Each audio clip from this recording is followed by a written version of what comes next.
Terungkap alasan pengantin baru menghilang usai sehari nikah, ada pria lain.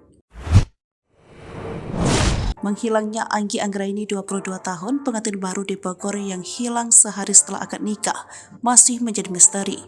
Kendati demikian, Fahmi suami Anggi menduga jika ada kemungkinan yang jadi alasan mengapa istrinya itu menghilang.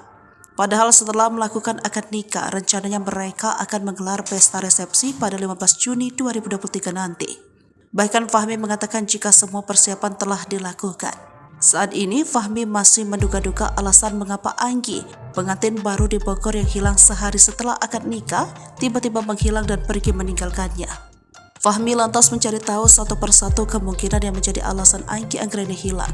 Pertama, Fahmi sempat mencurigai soal mantan pacarnya Anggi. Namun Fahmi mengatakan jika sejak awal mereka pacaran, Anggi sudah terbuka dan menceritakan pada Fahmi soal semua masa lalunya. Bahkan untuk menuntaskan rasa curiganya, Fahmi bersama keluarganya sampai mendatangi mantan pacar Anggi yang sempat tinggalnya tak jauh namun hanya beda desa. Kendati demikian, Fahmi mengatakan jika mantan pacar Anggi sama sekali tak mengetahui keberadaan istrinya itu. Saat diinterogasi, mantan pacarnya Anggi sampai menangis lantaran takut disalahkan. Fahmi lantas mengatakan soal kemungkinan alasan kedua mengapa sang istri menghilang. Saat disinggung apakah sang istri lari dari utang, Fahmi membeberkan jika baik Anggi maupun dirinya tidak memiliki hutang. Setahu Fahmi, Anggi hanya memiliki utang cicilan motor.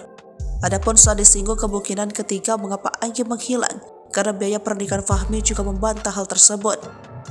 Bukan ketiga hal tersebut, namun Fahmi curiga jika hilangnya sang istri karena ada sesuatu yang ia sembunyikan. Anggi Anggraini diduga memblokir kontak orang terdekatnya, termasuk suami dan keluarga. Bahkan saat memblokir kontak tersebut, Anggi memanfaatkan untuk menghubungi teman prianya. Anggi juga meminta teman prianya itu untuk mengantarkan ke stasiun Bojonggede.